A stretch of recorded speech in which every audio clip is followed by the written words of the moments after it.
Merci d'être avec nous tous les 5. Voilà, RH augmenté, RH assisté, ce que l'IA change à la posture de la fonction RH avec nos invités. Vous pouvez les applaudir tous les 5. Et c'est Monsieur Zerbib qui va animer. Absolument. Alors, merci beaucoup. Bien près du micro, hein, voilà. Merci. Alors, d'abord, merci à tous pour votre présence. Depuis quelques années, l'IA s'est installée dans le champ des ressources humaines plutôt discrètement. Il n'y a pas eu de rupture spectaculaire, il n'y a pas eu de grands basculements, mais il y a eu une accumulation progressive d'outils, de briques logicielles, de recommandations algorithmiques qui, peu à peu, en fait, ont modifié la manière de recruter, de former, d'évaluer, d'anticiper. Et aujourd'hui, au fond, la question, c'est plus vraiment de savoir si l'IA elle est utile ou non au RH. L'enjeu de cette table ronde va se situer plutôt dans la durée, plutôt dans la structure et d'une certaine façon dans la politique au sens noble du terme. C'est-à-dire, que fait l'IA à la posture de la fonction RH? Est-ce qu'elle la renforce en lui donnant des nouveaux leviers d'analyse, de pilotage, de projection, de décision?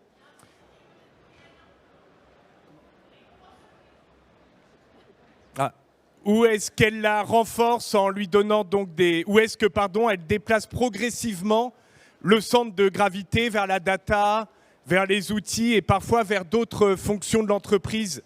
Je pense par exemple aux équipes IT, aux équipes data, à des partenaires externes aussi, comme on peut en voir ici, qui influencent de plus en plus. Faut pas être perturbé en fait. Ouais, hein, voilà. Ouais. Qui influence de plus en plus la façon dont les décisions RH sont construites. Avec au final un risque bien réel, celui de transformer les RH en simples opérateurs de système qu'ils ne maîtrisent plus vraiment.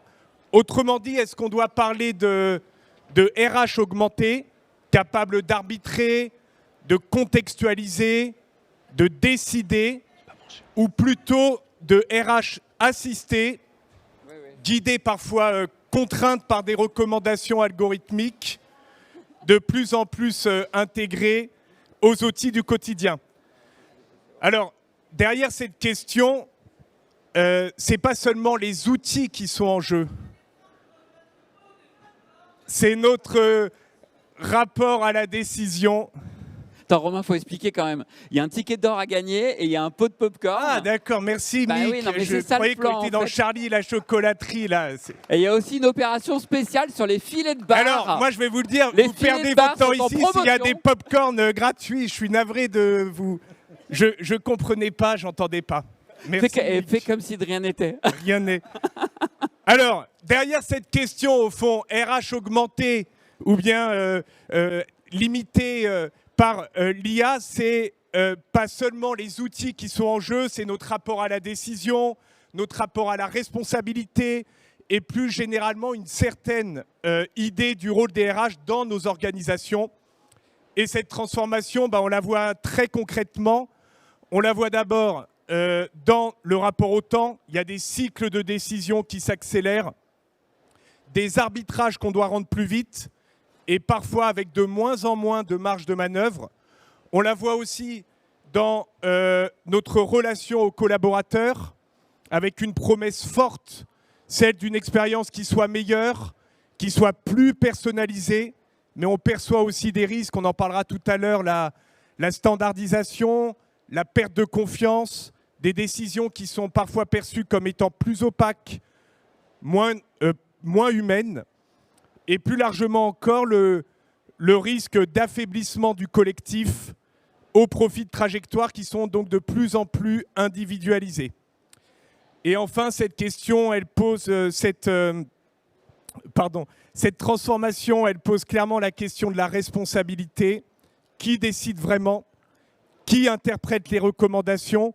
Qui assume, notamment lorsque l'outil devient prescripteur et plus seulement un simple support? Donc l'objectif de cette table ronde, on l'a dit tout à l'heure, c'est pas de dire si l'IA est bonne ou mauvaise pour les RH. On va essayer de comprendre ce qu'elle déplace, ce qu'elle fragilise et surtout ce qu'elle oblige de repenser dans la fonction RH. Et pour terminer, on posera donc une question centrale à chacun de nos intervenants. Est-ce que d'après vous, il existe des décisions RH qui ne devraient jamais être automatisées pour des raisons symboliques, sociales ou managériales? Et si oui, est-ce que les organisations ont intérêt à rendre ces lignes rouges visibles, explicites, assumées, y compris du point de vue de leur marque employeur? Donc pour explorer ces différentes questions, j'ai le plaisir d'être entouré aujourd'hui de 4 intervenants au regard complémentaire. Marie-Claude Chazot, bonjour. Marie-Claude, vous êtes directrice des ressources humaines Euromed chez Inetum, avec un périmètre qui couvre la France, la Belgique, le Maroc et la Tunisie. Donc depuis plusieurs années, vous accompagnez la transformation des organisations avec un focus très concret sur la performance, les talents et l'engagement des collaborateurs. Merci beaucoup pour votre présence. Michel Barabel. Merci Michel. Je t'en prie. Vous êtes, je vous tutoie, je vous vois, vous êtes professeur affilié à Sciences Po, où vous dirigez l'exécutif Master RH. Vous êtes également maître de conférence à l'UPEC, où vous dirigez le Master 2 GR-HM, et vous êtes administrateur du Lab RH, rédacteur en chef du Mag RH. Ça fait beaucoup, hein. Ça fait beaucoup, et vous êtes aussi l'auteur de nombreux ouvrages sur le sujet de la GRH. Merci beaucoup Michel pour votre présence. Aurélien, vous évoluez depuis près de 20 ans à la croisée du numérique, de la donnée et des usages. Après une première expérience dans le conseil, notamment chez Accenture, et vous avez accompagné la transformation digitale et data des RH chez Pernod Ricard, puis chez LVMH. Et depuis 2016, vous accompagnez la transformation digitale de la donnée et l'IARH chez France Travail. Merci beaucoup Aurélien. Et Mick Lévy. Bonjour Mick. Bonjour. Vous êtes directeur stratégie et innovation chez Orange Business. Vous accompagnez chaque année de nombreuses entreprises dans leurs projets data et IA. Fort de près de 25 ans d'expérience terrain, vous intervenez régulièrement lors de conférences reconnues pour leur clarté et leur impact. Vous êtes également auteur et animateur du podcast Trend Tech, consacré à une tech plus critique et plus éthique. Merci à tous les 4. Et je donne dans la poissonnerie aussi. Ah bah, Il y a 20% sur le... Non, j'arrête. ça aurait pu pour la vente. Merci à tous les 4 donc, d'être présents pour ce sujet qui est absolument passionnant. Michel, on va commencer par vous. Depuis quelques années, on parle beaucoup de RH augmenté, mais quand on observe les organisations à froid, est-ce que vous avez le sentiment que l'IA renforce réellement la fonction RH ou alors qu'elle déplace plutôt le centre de gravité vers la data, vers les outils, vers d'autres fonctions de l'entreprise où au fond il y aurait comme un processus de dilution sous l'effet de l'IA de la fonction RH? Excellente question. Bonjour à toutes et à tous. Je ne vais pas faire une réponse de Normand, mais je vais quand même te dire ça dépend. Parce qu'on a trois entreprises qui sans doute feront partie de nos champions. Cette profession, elle est hyper éclatée. Il y a par exemple des fonctions RH qui ont mis en place une gouvernance de la donnée, qui ont travaillé sur l'éthique, qui ont travaillé sur la qualité de leurs données, la fiabilité de leurs données, qui ont mis en place des infrastructures, des systèmes d'information interconnectés et donc qui aujourd'hui sont capables d'être ce qu'on appelle une data-driven fonction RH et d'en ressortir renforcée. Et à contrario, il y a plein de fonctions RH qui restent assez traditionnelles, administratives, qui ont des données qui ne se parlent pas ou qui sont redondantes ou qui ne sont pas actualité, qui n'ont pas de gouvernance, pas d'infrastructure et pour lesquelles l'IA, c'est même pas en rêve parce que le préalable à être une fonction data-driven ou la mobilisation de l'IA pour augmenter, c'est d'avoir fait tout ce qu'on s'est dit avant et parfois ça prend plusieurs années. Et pour bien connaître Aurélien, lui, ça lui a pris 3-4 ans avant de se poser la question d'une IA qui crée de la valeur, qui est prédictive, qui permet d'apporter de la valeur ajoutée ou d'augmenter l'expérience. Par rapport à ta question, parce que je sais que le temps est compté, qu'ensuite on va enchaîner sur d'autres thématiques, moi je pense que c'est pas un « ou ». En fait, je pense que pour la fonction RH, mais pour toute fonction et pour l'organisation en règle générale, il y a cette idée de qu'est-ce que je sous-traite totalement. C'est ni assisté ni augmenté. Et à mon sens, certainement pas des décisions qui ont un impact économique ou social sur les individus. Qu'est-ce qui doit rester 100% humain? Mais là, c'est ni de l'augmentation ni de l'assistanat, parce que là se créera une valeur de réhumanisation et on va parler au cœur des gens. Qu'est-ce qui va pouvoir être assisté dans l'esprit et dans mon esprit? C'est l'IA fait la première version et je l'améliore. Okay. Où est-ce que l'IA va me coacher? Je fais la première version et l'IA me challenge et devient mon shadow manager. Et pour finir, quand est-ce que je m'augmente? En mêlant mon expérience, mon intuition humaine et le meilleur de la data pour prendre de bonnes décisions éclairées. Et donc, c'est vrai qu'en conclusion, une position politique, une capacité à avoir démontré une expertise, une capacité à avoir adressé depuis longtemps ces sujets pour avoir aussi, par exemple, dans ces équipes, des gens qui savent parler aux data analysts, donc prendre des POC ou en soumettre quand ils en ont besoin, ou qui ont eux-mêmes des data analysts dans leur équipe et qui ont créé la fonction data analyst, bah oui, alors à ce moment-là, renforcer.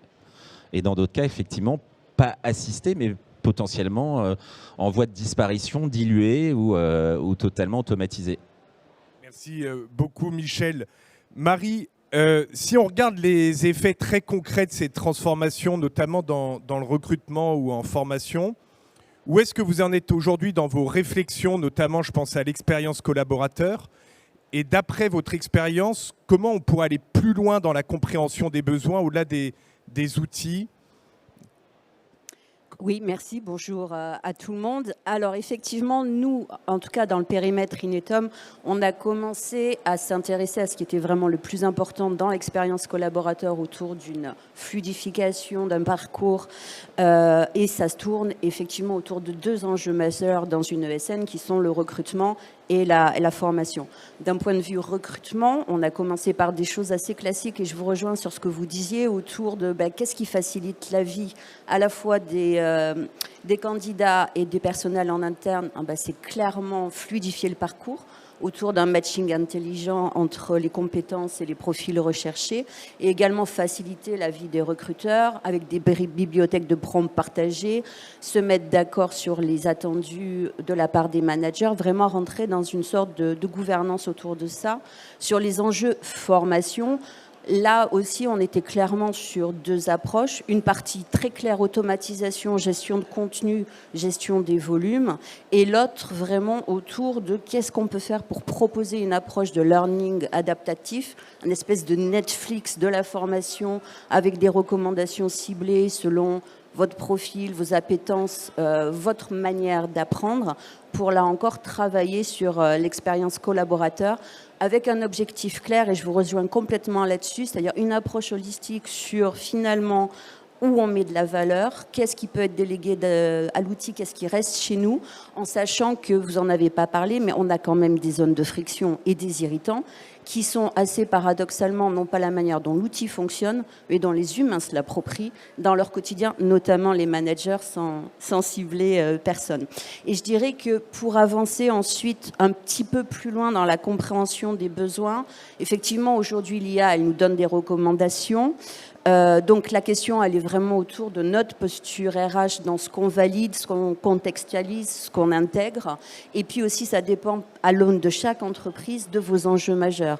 Dans une ESN, on a une complexité particulière, c'est que la majorité de nos collaborateurs, ils ne sont pas chez nous, ils sont chez le client. Donc on n'arrive pas à les atteindre.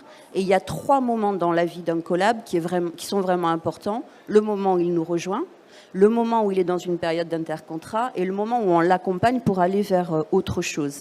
Et sur la situation d'intercontrat qui pour nous est très intéressante d'un point de vue développement, accompagnement IA, évidemment, vous avez un angle clair qui est on améliore le matching compétences, besoins, missions, profil existant, mais c'est surtout d'aller vers de la prédictibilité sur comment nos besoins évoluent, comment j'accompagne au mieux les collaborateurs. Et là, la technologie, elle a une vraie valeur ajoutée, mais, et il y a un mais, la technologie ne pourra jamais assumer le moment critique d'accompagnement d'un consultant quand il revient chez nous, quand il se pose des questions sur son profil, sur son parcours, sur l'étape d'après.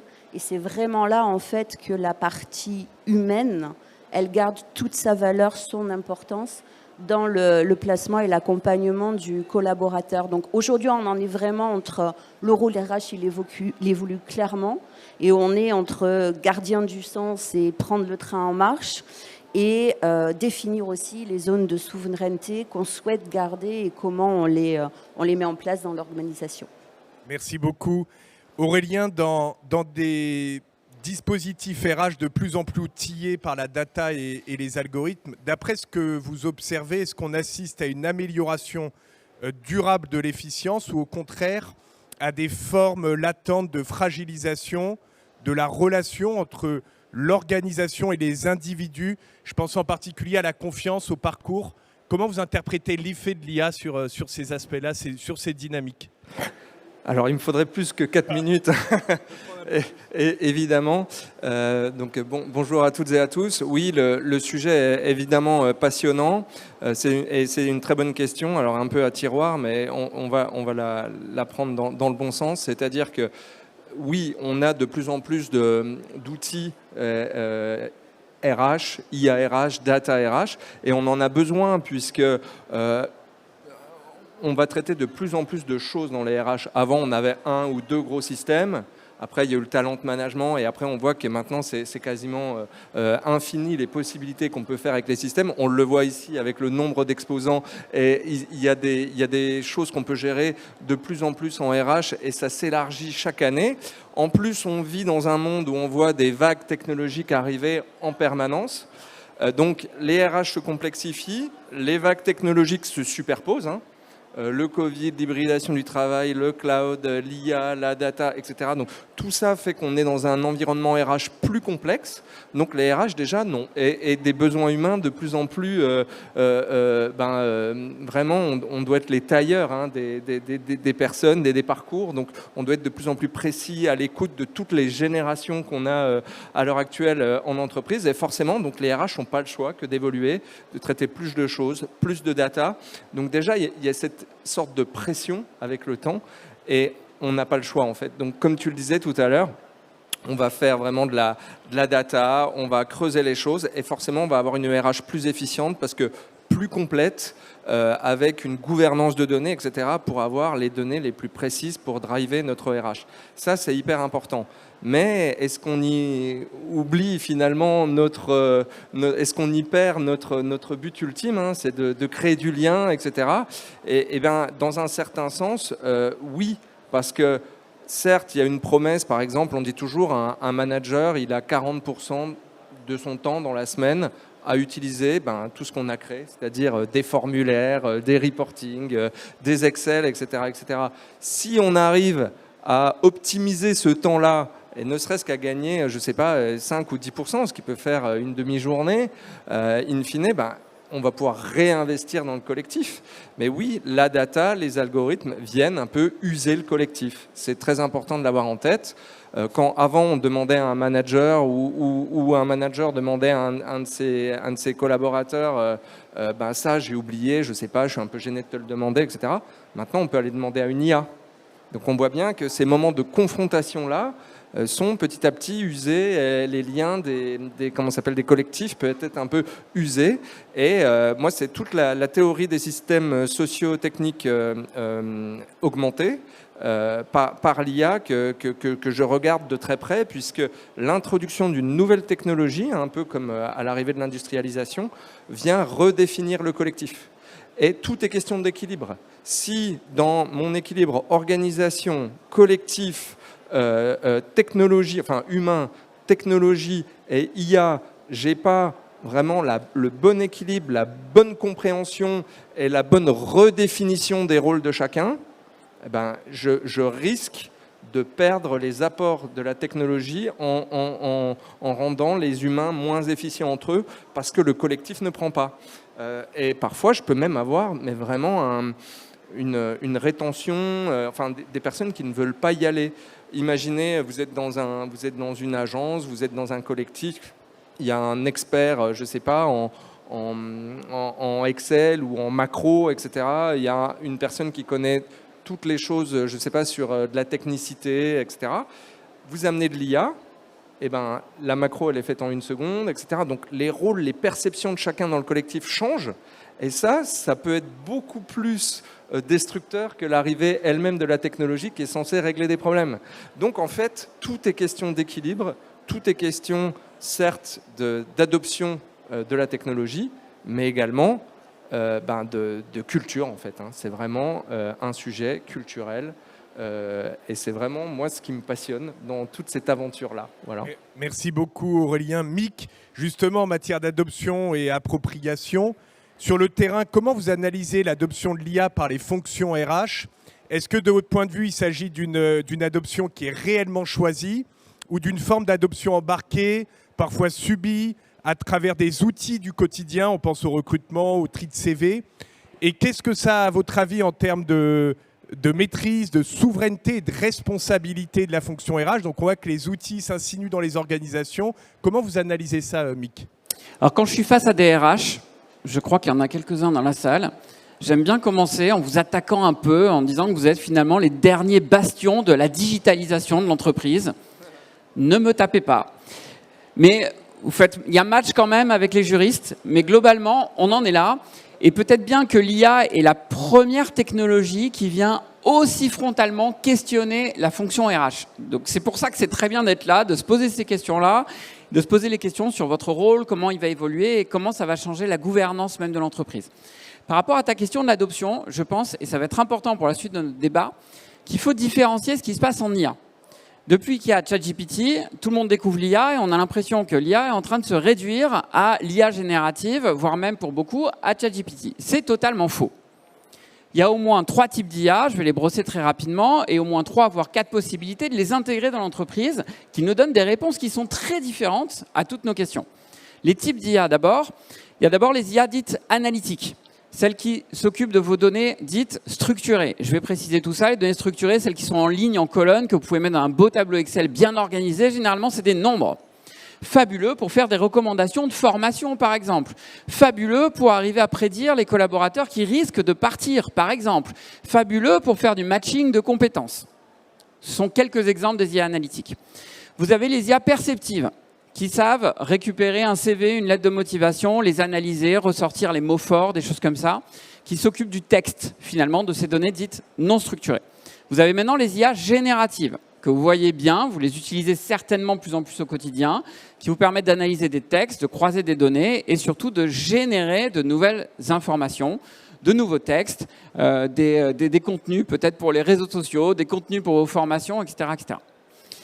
Une fois qu'on a dit ça, il y a plusieurs manières d'intégrer ces IA.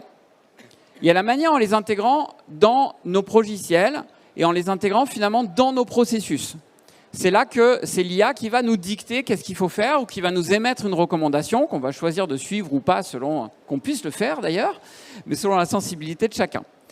Il y a les IA que vous utilisez comme ChatGPT par vous-même. Vous allez les interroger et vous allez, grâce à ça, accélérer un certain nombre de vos travaux. Et puis est en train d'arriver l'IA qu'on appelle agentique. Alors les agents sont basés sur tous les types d'IA que j'ai décrits avant, c'est un mélange de tout ça, pour accomplir des actions de bout en bout, des tâches de bout en bout. Et c'est ça qui explique aussi que l'adoption se fasse de manière très différenciée. À la fois ça vient dans vos logiciels sans que vous le demandiez, à la fois vous utilisez des assistants type ChatGPT parce que tout vous y amène et puis chacun voit bien le temps qui est gagné et les RH ne veulent pas rester au banc du reste de l'entreprise à ne pas utiliser ces outils que tout le monde utilise pourtant. Donc finalement, on a cette différenciation qui est en train de se faire. Et il y a quand même des domaines où moi, je trouve qu'on marche totalement sur la tête, mais malheureusement, chez RH, je ne vois pas d'issue à ça. Je pense que le pire, du pire, c'est le domaine du recrutement. Donc là, la situation est juste magique. Vous avez d'un côté des candidats qui arrosent à fond tout ce qu'ils peuvent et qui candidatent à un nombre de trucs fous en ayant basé leur CV par ChatGPT et la lettre de motivation, je vous en parle même pas.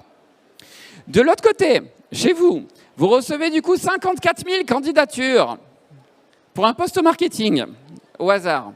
Là, on n'a pas le temps de lire les 54 000. C'est pas grave, on a l'IA. Donc on a l'IA qui va venir traduire et puis catégoriser, vous ressortir les 10 meilleurs. Et puis en bout de chaîne, il y a peut-être même des entretiens qui sont en train de se lancer, des startups qui vous proposent ça, à base d'IA, avec des avatars vidéo, etc., etc. Quel est le sens ? Quel est le sens de ce bordel ? Ce n'est pas possible. On a d'un côté des candidats qui optimisent tout avec l'IA, on ne sait même plus quelle est la vérité du truc, s'ils savent vraiment écrire le français sans faire des fautes d'orthographe ou pas, analysé par une autre IA, et on a même des IA qui vous permettent d'optimiser le CV pour vous assurer qu'il va être bien digéré par les IA qui trient les CV de l'autre côté. Ben, je ne sais pas comment faire. Là, je vous le dis en français, je ne sais pas comment on va sortir de ce merdier, mais il va falloir trouver des solutions, et en tout cas, c'est peut-être pas là qu'il y a les meilleurs usages. Ça, c'est clair. C'est un scénario de science-fiction, Mick. Non, mais c'est la réalité. Par la l'IA. Je pense que tu dois le vivre. Aurélien, tu dois le vivre. D'ailleurs, il y a des startups dans la Silicon Valley qui sont revenus à l'aide de motivation écrit, serrage de main en disant « We are totally screwed », on revient au basique. Et ben voilà. Oui, au test sans IA. Merci beaucoup, Michel. Avec votre regard, quels sont aujourd'hui les coûts invisibles ou différés de l'IA en RH en termes de légitimité?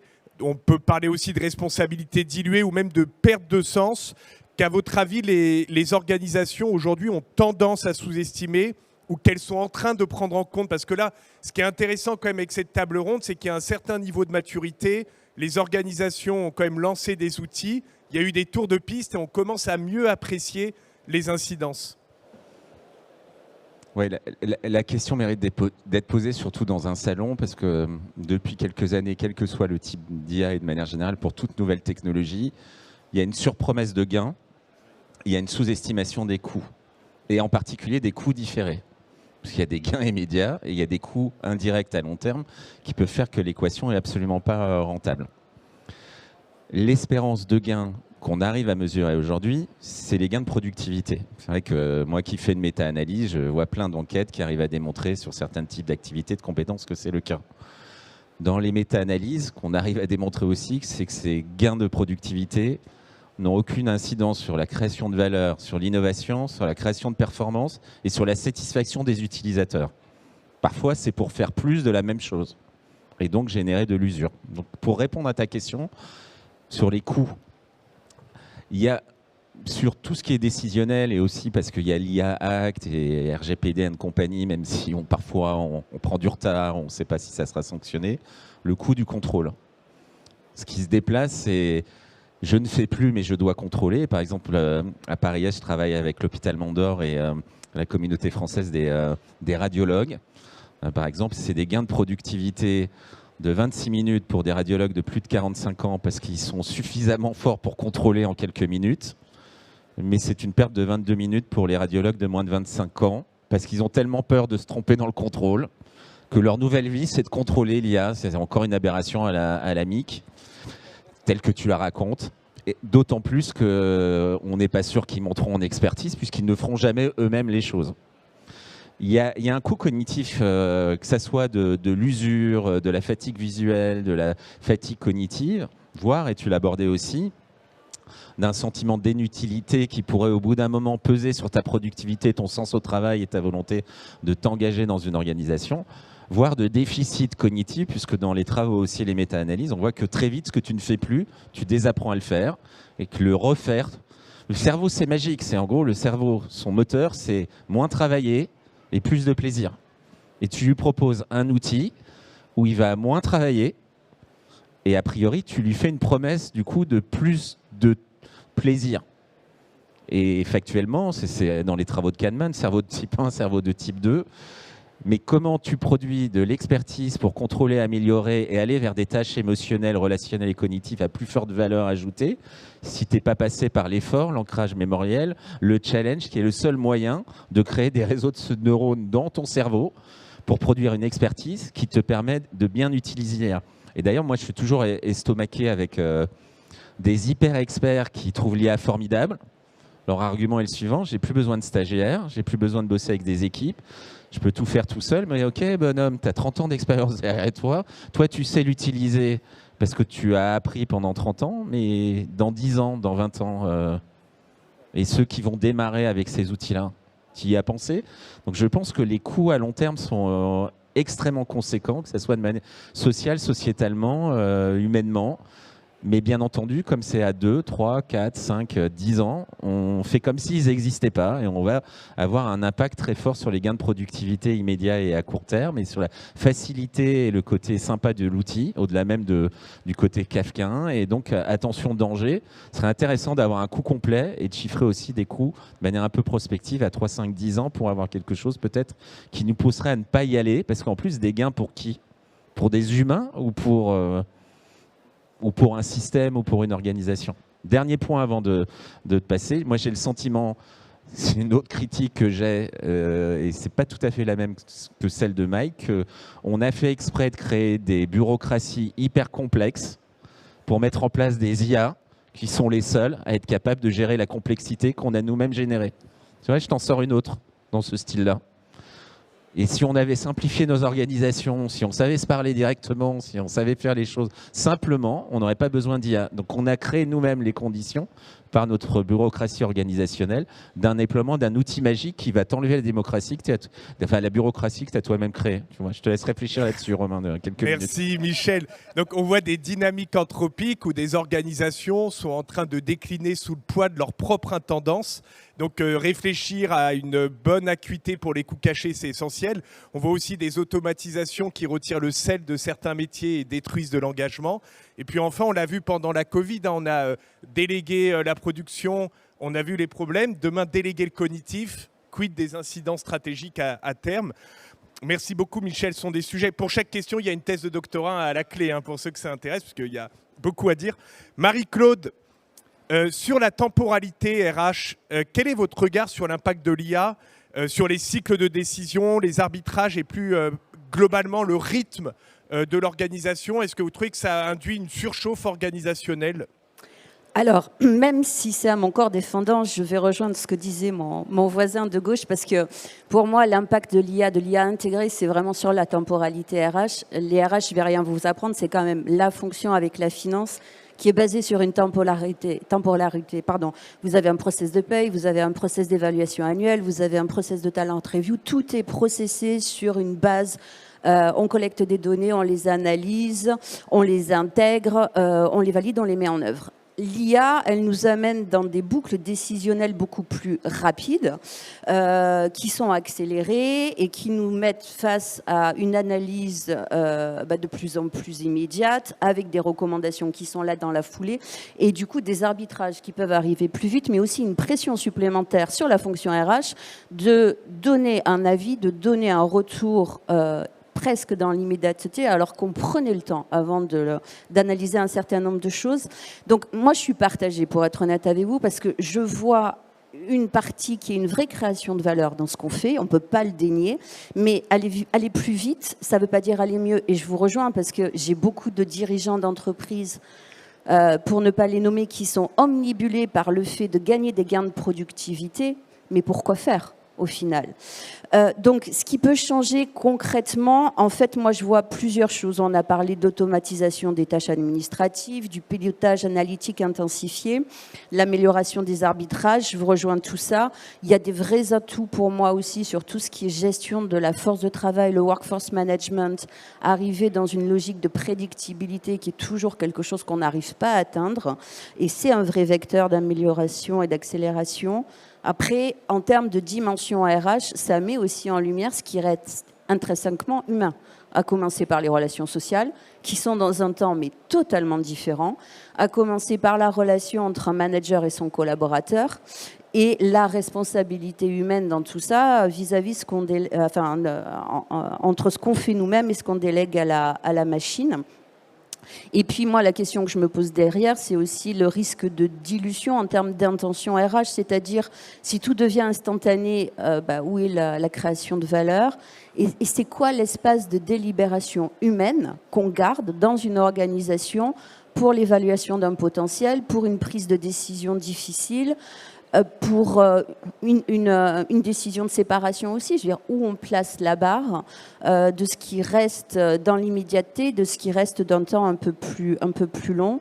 Je vous rejoins aussi sur les coûts cachés. Je voudrais juste ajouter quelque chose. Moi, je fais un parallèle entre ce qui s'est passé au moment du Covid et du télétravail, où on a redécouvert l'importance d'un lieu commun dans les organisations humaines, je trouve que l'IA peut avoir un effet un peu similaire sur la temporalité, en fragilisant aussi le lien social par ce biais-là. Donc la richesse de l'expérience collaborateur, pour moi, c'est vraiment quelque chose de clé. Et pour rebondir sur ce que disait Mick sur le process de recrutement, moi, il y a une anecdote que j'aime beaucoup qui nous explique qu'en fait, que l'IA qui se nourrit d'autres IA, en fait, commence à tourner à vide. Et ce qui la nourrit, c'est la faiblesse de la pensée humaine, entre guillemets, parce que c'est comme ça qu'elle peut apprendre. Et donc, ça remet, à mon sens, vraiment en valeur la place de l'humain dans l'organisation dans ce sens-là. Merci beaucoup. Aurélien, est-ce que vous avez le sentiment qu'on sous-estime encore la charge humaine et managériale que ces outils déplacent vers les équipes, les managers ou les RH au nom de l'automatisation?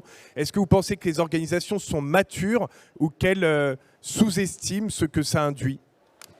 Alors c'est pareil, il faudrait 4 heures, je pense, et ça serait pas assez. Mais je vais le faire en 4 minutes. Non, oui, alors évidemment, pour moi c'est un oui absolu, puisque on constate que, comme je le disais précédemment, hein, on a un sujet de collectif, on a un sujet de culture, on a un sujet de leadership, et l'IA c'est déjà ça. C'est déjà une transformation humaine, puisque plus la vague technologique est importante, plus l'accompagnement, la compréhension et le drive que l'humain... On a attribué le popcorn. Ah, bon, super, le popcorn a été gagné, j'attends le bar.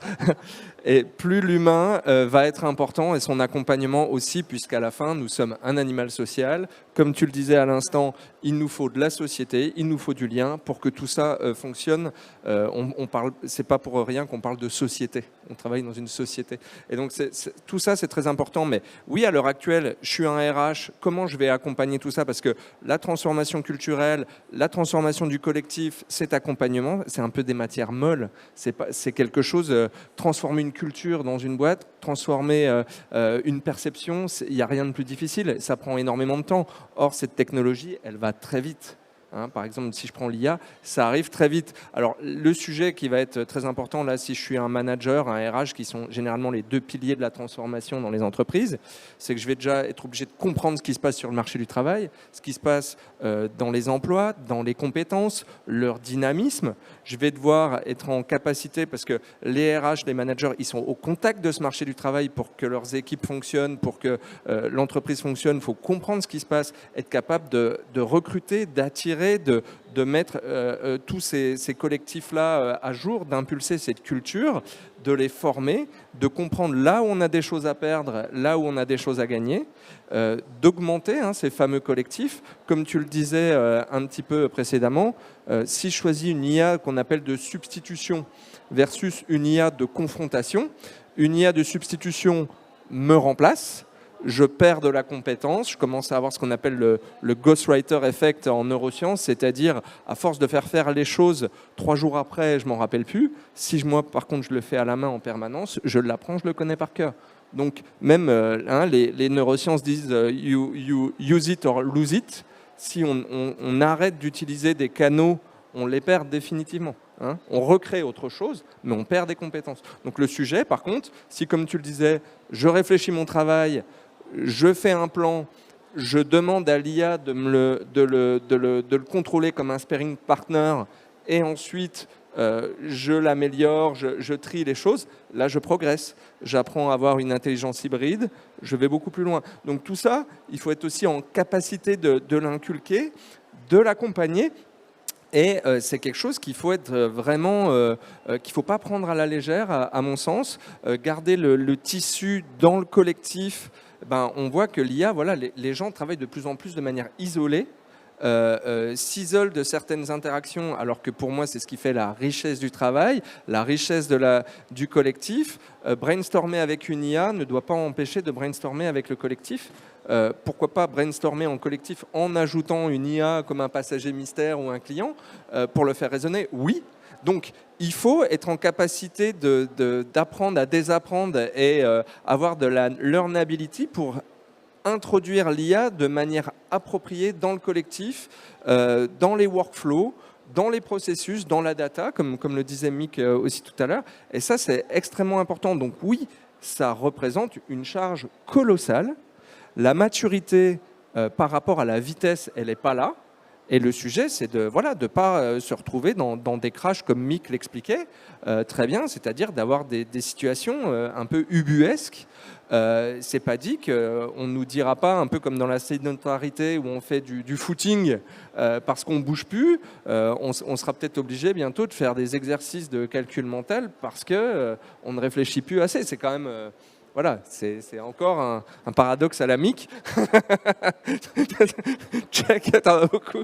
Non, mais tu dénonces ces choses un peu ubuesques et c'est vraiment le cas. Donc oui, ça déplace pour moi clairement la charge de travail. Ce qu'on automatise et ce qu'on fait plus à la main, il faut être en capacité de l'encapsuler, de faire changer les méthodes de travail, etc. Et c'est pas un petit sujet. Et je pense que avec une technologie qui n'est pas arrêtée, qui continue à évoluer en permanence, il faut en plus qu'on fasse ça à marche forcée et être capable de faire évoluer les choses en permanence. Quand on voit certaines entreprises, grandes entreprises qui ont mis un Secure GPT pour donc un GPT interne pour éviter le Shadow AI, bon bah maintenant, ce GPT interne, il est tellement dépassé qu'on retourne quand même au Shadow AI parce que ça ne va pas assez vite. Donc, il faut évoluer en permanence. Merci beaucoup. Rapidement, je suis désolé, il nous reste 9 minutes, c'est ça le compte à rebours? On a un peu plus? Ah, génial, merci. Mick, merci beaucoup. Mick, face à une transformation qui touchait à la fois, on l'a dit, le travail, les modes collaboratifs, la prise de décision et la gouvernance, comment les RH peuvent assumer ce double rôle, c'est-à-dire utiliser l'IA pour leurs propres besoins, tout en accompagnant la transfo de l'ensemble de l'organisation? Où est-ce que vous situez aujourd'hui leurs responsabilités spécifiques sur les enjeux de compétences et de préparation de la force de travail? Quelle question. Je vais d'abord saisir la perche que me lance Aurélien sur les chat GPT internes. Effectivement, c'est Société Générale qui avait fait un chat GPT interne et qui est finalement revenu pour prendre une solution du marché. Je fais une petite parenthèse publicitaire, j'en profite, étant là. Chez Orange Business, nous avons créé un produit qui s'appelle Live Intelligence et qui est un chat GPT privé, effectivement, avec une quinzaine de grands modèles qu'on distribue pour tous nos clients. Il y a déjà énormément d'entreprises qui s'en servent. On est plus de 100 000 utilisateurs au sein d'Orange à l'utiliser au quotidien. Et pour le coup, il y a une équipe qui le maintient à jour. On est parti du constat qu'il y avait plein de boîtes qui couraient comme ça derrière les innovations. Et en fait, on s'est dit, il faut qu'une boîte s'y attelle pour tout le monde. Et comme on est l'une des plus grandes boîtes tech de France, on s'est dit que c'était une bonne idée de le faire. Si vous êtes intéressé, la solution s'appelle Live Intelligence. La parenthèse est fermée, mais je m'en serais voulu de ne pas la faire. Bon, en nous écoutant, je nous trouve très négatifs. Et je suis sûr que vous, là, on vous a assommé. Et je me dis, c'est bien tout ça, mais il faudrait quand même pas qu'on passe pour des vieux cons. Parce que oui, à chaque fois qu'une nouvelle technologie arrive, le premier réflexe, c'est de la repousser. Alors sachez que c'est un réflexe qui est vieux comme le monde. Platon, 2500 ans Platon, fustigeait l'arrivée de l'écriture. Vous vous rendez compte du délire? Il disait l'écriture a un grave inconvénient, c'est quoi? C'est que ça va nous faire perdre notre mémoire. Parce qu'on n'écrira plus, donc on n'aura plus à se souvenir. Et puis il disait, ça va encore altérer le lien, ça va même altérer la pensée, parce que la meilleure manière de structurer la pensée, c'est l'oral, parce qu'on peut s'opposer des arguments, on peut discuter ensemble, alors qu'à l'écrit, c'est statique. Il y a 2500 ans, il avait peur de l'écriture, vous prenez les peurs de l'écriture d'il y a 2500 ans, on retrouve les mêmes avec l'IA. On va perdre notre mémoire, on ne saura plus raisonner, etc., etc. Socrate, à la même époque, fustigeait, lui, la génération à venir en disant nos enfants sont vraiment très cons, je ne sais pas où va le monde. Ça fait 2500 ans que de génération en génération, de technologie en technologie, on a l'impression d'aller plus bas. Alors, je ne sais pas quand est-ce qu'on touchera le fond, mais moi, ça me donne plutôt envie d'être optimiste. Il y a plein de superbes choses à faire avec l'IA. Et effectivement, votre rôle, à vous, dans la salle, il n'est pas facile. Et le ratez pas. Vous avez un premier rôle qui est d'utiliser l'IA dans votre propre fonction.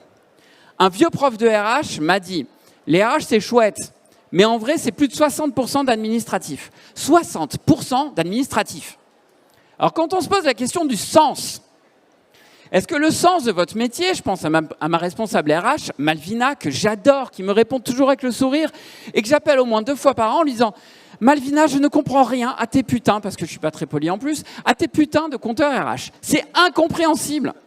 Qui a inventé cette histoire d'avoir les RTT qui vont du 1er janvier au 31 décembre, alors que les congés payés vont du 31 mai au... Enfin, vous avez compris le truc, vous le connaissez mieux que moi. C'est insupportable. Je n'ai jamais compris. Donc, tous les ans, je l'appelle 2 fois par an, lui disant combien il me reste et pourquoi il y a du prévisionnel. Pff, elle doit en avoir marre. Une IA, elle remplacerait super bien Malvina, juste pour cette petite fonction. Toutes les tâches hyper chronophages, hyper administratives aux 60%. Et si celle-là, vous arriviez, c'est pas si simple, hein, mais si celle-là, on arrivait à effectivement les déléguer pour que vous retrouviez du temps pour l'accompagnement humain, pour la gestion prévisionnelle des compétences, pour réfléchir à des nouveaux pactes sociaux, pour réfléchir à comment on fait évoluer les fonctions managériales, ça serait quand même vachement mieux, non? Eh bien, l'IA nous donne cette occasion-là. Donc, regardez, traquez partout où vous pouvez réduire ces 60% d'administratif. Ça, c'est votre premier rôle. Et ça va peut-être vous libérer du temps pour le deuxième rôle, qui est bien plus chaud à choper. Il ne faut pas que vous ratiez le train de votre rôle d'accompagnement de la transformation de l'entreprise. Ça a été dit, l'IA est en train et va transformer à vitesse rapide toutes les sphères de l'entreprise. À la sphère du travail individuel, avec les risques que ça comporte, on en a parlé, à la sphère collective. Un tout petit exemple, j'anime une réunion pour nos commerciaux, une centaine de commerciaux invités, on est chez Orange, ça fait tout de suite beaucoup.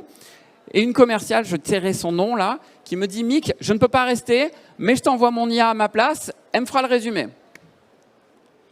Et ça, on le voit de plus en plus. C'est en train de bousculer donc les modes collaboratifs. Et elle a raison, ma réunion, je le dis d'emblée, c'était de la merde. C'est pour faire une réunion à 100 personnes en descendant sur Teams. Autant consulter les comptes rendus qui sont faits par Copilot ou Live Intelligence. Encore mieux. Les comptes rendus qui sont faits par Live Intelligence, tout le monde y gagnera du temps. Ça va nous obliger donc à repenser certainement les moments collectifs pour qu'ils soient véritablement efficaces. Et la troisième sphère, c'est celle de l'entreprise, de ses prises de décision, de la manière dont on gouverne l'entreprise qui est en train d'être bousculée aussi. Les RH, vous avez un rôle clé à jouer. Je pense que par le passé, en toute honnêteté, vous avez laissé passer certaines autres grandes transformations de l'entreprise. Montez dans le train de celle-là. Ne ratez pas votre rôle d'acteur de cette transformation en impliquant aussi les IRP, en impliquant aussi les responsables sociaux, et toutes ces parties prenantes où c'est essentiel puisque ça va bousculer les modalités du travail. Donc, toutes ces parties prenantes doivent absolument être impliquées pour avoir un contrat social qui tienne bien à l'ère de l'IA. Et là, vous avez un rôle clé à jouer. C'est beaucoup plus facile à dire qu'à faire. C'est peut-être ce que tu disais, je sais. C'est ça ne m'étonne pas. J'en ai conscience. Si vous voulez qu'on en parle, je suis à votre disposition. Chez Orange Business, on réalise de très belles missions d'accompagnement de nos clients sur ces... Non, j'arrête la pub. Voilà. Merci beaucoup, Mick. Merci, Romain. Pour conclure, une rapide tournée. Allez, 2 minutes par personne. Désolé, hein, c'est rude. On est donc là aujourd'hui à un moment crucial où il y a des vraies responsabilités en termes d'automatisation notamment. Je voulais vous poser à chacun une question. Est-ce que d'après vous, il y a des décisions qui ne devraient jamais être automatisées? Pourquoi?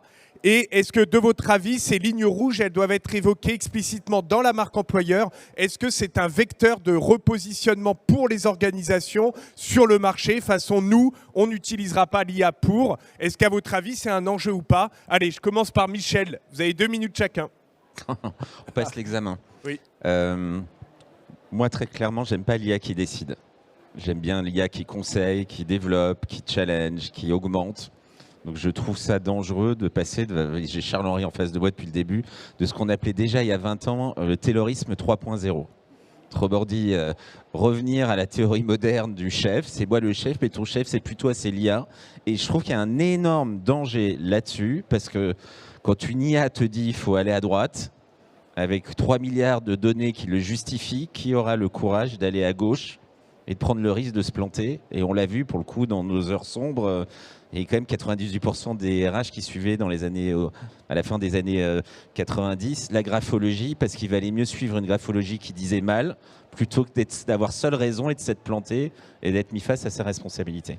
Donc moi, vraiment, je ne souhaiterais pas une IA qui décide à 100% en recrutement, en développement, en carrière, parce que je trouve que le risque est trop grand. Et je rêve, moi, d'une IA collective. Autrement dit, pas une IA qu'on utilise soit pour ses propres gains de productivité, mais questionne au sein d'une équipe, d'une expertise. Moi, j'ai fait ça, j'ai fait tel prompt, j'ai été surpris. Qu'est-ce que t'en penses? Donc, une IA qui devient une occasion de dialogue. Et dernier point, je ne réponds pas à ta question, mais c'est désolé. Je trouve que, bien entendu, c'est jamais la technologie le problème. Et je pense d'ailleurs, du point de vue de Platon, il a entièrement raison. Si tu me confrontes à Platon en capacité de conceptualisation, capacité à philosopher, culture générale, capacité à penser la vie, il nous explose totalement. Même s'il a tort sur le fait que ça a rendu accessible à l'ensemble de l'humanité un certain nombre de choses. Platon peut-être, mais peut-être pas toutes les personnes de l'époque. Oui, Tu vois. Enfin, c'est un peu comme si tu mettais Einstein et Platon. Bien je suis sûr. pas sûr que, mais à Athènes, Platon ne formait que l'élite, donc lui, il ne se posait pas la question même du peuple, et encore moins des esclaves. Et donc, le problème, ce n'est pas la technologie, c'est les humains. Et je trouve, et c'est mon point de vigilance, qu'on surestime la capacité des gens qui, par exemple, font de l'administration du personnel à être en très forte intensité relationnelle pour aider quelqu'un à faire un choix de carrière. Comment se passe le passage de « je saisis le logiciel paye, je réponds à la question pour la 68e fois sur mes congés » à « je suis devenu le champion de la gestion de carrière à haute intensité avec des capacités à faire vivre des expériences exceptionnelles donc pour le cœur, le trip et le corps des individus. » Bonne chance aussi quand même pour la transition de l'un à l'autre. Parce que ça dit « oui, ok, moi je signe ». Mais c'est un sacré upskilling et c'est une sacrée capacité à faire augmenter ce que faisaient les gens dans leur travail pour la plupart d'entre eux. Merci beaucoup, Michel. Oui. Oui, je rejoins totalement Michel en fait sur cette dernière partie. En préambule, je voulais juste dire qu'en tout cas pour moi, une organisation qui aujourd'hui ne sait pas définir ce qu'elle souhaite faire avec l'IA et surtout ce qu'elle refuse de faire avec l'IA, elle perd totalement son pôle Nord et sa boussole. Mais juste en réaction à ce que vous venez de dire, je vous rejoins totalement. Pour moi, il y a vraiment il y a des lignes rouges pour répondre à la question et il y a clairement aussi des choix qu'on doit assumer en tant qu'organisation. Et le choix que vous décrivez, c'est celui de la réorganisation des rôles. C'est-à-dire il y a des rôles qui vont disparaître, il y a un moment où il faut se le dire, et il y a aussi des personnes qui vont pouvoir évoluer et qu'on va pouvoir accompagner d'autre part. Mais nous, en tant qu'entreprise, où est-ce qu'on place la barre par rapport à ça?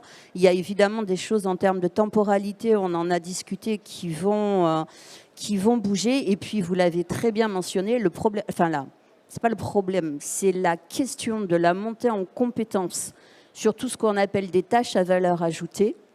Ok, mais comment on fait? Comment on accompagne? Qu'est-ce qu'on met derrière et où on place la barre dans les organisations? Puisque, pour revenir à un point qu'on discutait tout à l'heure, les gains d'efficience, on en entend beaucoup parler. La partie montée en compétences pour faire autre chose, beaucoup moins. Donc, c'est vraiment la balance. Pour revenir sur le point, un dernier point de ma part, je pense que une organisation qui assume ses choix, ses lignes rouges en termes d'IA, elle gagne en marque employeur. Typiquement, positionner aujourd'hui une approche, par exemple autour des jeunes talents, où on entend dire partout que l'IA va prendre tous les rôles d'entrée de carrière, ce qui est vrai, mais avoir une organisation qui vous dit « venez chez nous, on continue à recruter et nous, on utilise l'IA pour vous faire accélérer en expertise », c'est complètement différent en termes de message et de marque employeur. Même chose pour les seniors, peut-être qu'on va avoir enfin une approche un peu différente autour de l'expertise, de la capacité à contextualiser grâce à l'IA et de manière générale, officialiser clairement où vous mettez la barre quand vous êtes une organisation, c'est gagner sur deux axes immédiats en termes de culture qui sont la confiance et l'engagement des collaborateurs. Donc moi, j'y vois énormément de points positifs. Merci infiniment. Aurélien? Moi, je pense que ça dépend des décisions. De quelle décision on parle. Et alors moi j'aime bien suivre l'actualité et j'utilise beaucoup d'IA pour ceux qui me connaissent et du coup je me considère comme un laboratoire expérimental aussi. En ce moment je passe beaucoup d'heures sur Claude Code et avec toutes les l'IA d'Anthropic et à l'heure actuelle les développeurs d'Anthropic qui est l'IA qui est soutenue par Amazon, la startup qui est soutenue par Amazon qui est dite Claude. Ils disent, au départ, je co-développais avec Claude 80% de mon code, 20% de mon code. Ensuite, 80%. Ensuite, 100% et j'en relisais 80%. Ensuite, 100% et j'en relisais 20%. Et maintenant, Claude Code produit tout seul, grandit tout seul, parce que Claude Code développe Claude Code, et je ne relis plus rien. Mais ce que je veux dire, qu'est-ce que ça veut dire? C'est qu'en fait, notre capacité à accepter les limites de ce qu'on confie à la machine et de la décision vient aussi de l'expérience qu'on a avec elle, de ce qu'on est. Donc, je pense que plus on va avancer dans le temps, plus on va être capable d'aller loin et de déléguer des choses à la machine. Et en fait, ça va venir avec le temps. Je veux dire, je me rappelle à l'arrivée de Facebook, on se disait, mais pourquoi je mettrais ma tronche sur un réseau social? À quoi ça va servir? Et maintenant, il y a X réseaux sociaux, on met tout ce que... Enfin, je veux dire, ça va évoluer avec le temps et la capacité, la confiance qu'on aura construit et notre schéma mental va évoluer. Et moi, je vois même quand je fais un film en IA ou quoi que ce soit, ce que je déléguais avant et ce que je délègue maintenant, je laisse beaucoup plus sa chance à l'IA, mais par contre, c'est dans un processus maîtrisé. Merci beaucoup Aurélien. Mick? Je suis assez d'accord avec ce que viennent de dire mes deux camarades. Et Mick, on va terminer rapidement parce qu'on est en train de déborder. Bien sûr, encore 3 quarts d'heure et j'ai terminé. Eh ben voilà, moi j'étais parti sur 40 minutes, Et après, mais je 3 vais quarts aller d'heure, jouer c'est le bien. ticket d'or. J'ai hâte. Donc, je trouve que la question, si je peux me permettre, Romain, et tout le monde se la pose, donc elle est super, mais on ne peut pas y répondre comme ça. C'est-à-dire, non, il n'y a pas d'endroit où tu ne pourrais pas ne pas appliquer d'IA. Clairement. Pourquoi? Parce qu'on peut se dire l'IA va être meilleure que l'humain dans la prise de décision. Ouais, mais l'humain est tellement biaisé, on fait tellement d'erreurs dans nos prises de décision aussi que peu à peu, il y a de grandes chances qu'on puisse appliquer de l'IA partout. Du coup, de fait, on ne va pas pouvoir dire ce que tu aurais peut-être aimé entendre. Moi, je ne mettrai pas d'IA pour le recrutement. Ou moi, je ne mettrai pas d'IA pour évaluer la performance des collaborateurs. Non, ne disons pas ça, c'est absurde. Ça ne tiendra pas dans le temps. Ce qu'il faut définir, c'est la façon dont on va travailler avec l'IA, la façon dont les RH et les managements vont intégrer l'IA pour continuer à garder un lien humain qui soit fort, voire renforcer encore ce lien humain, parce que peut-être qu'on va pouvoir enfin sortir la tête de nos chiffres, de nos documents complexes et de nos 60% de tâches administratives. C'est ça qu'il faut viser et c'est là qu'il faut définir la ligne rouge. Merci Mick. Merci à tous pour cette belle table ronde. En guise de conclusion, je dirais simplement que chacun d'entre nous devons identifier ce qui nous fait vibrer dans notre fonction et essayer de le protéger de l'automatisation pour qu'on ait toujours ce goût d'aller au travail dans nos organisations. C'est nous aussi qui décidons de ce qu'on délègue ou pas. Merci à tous.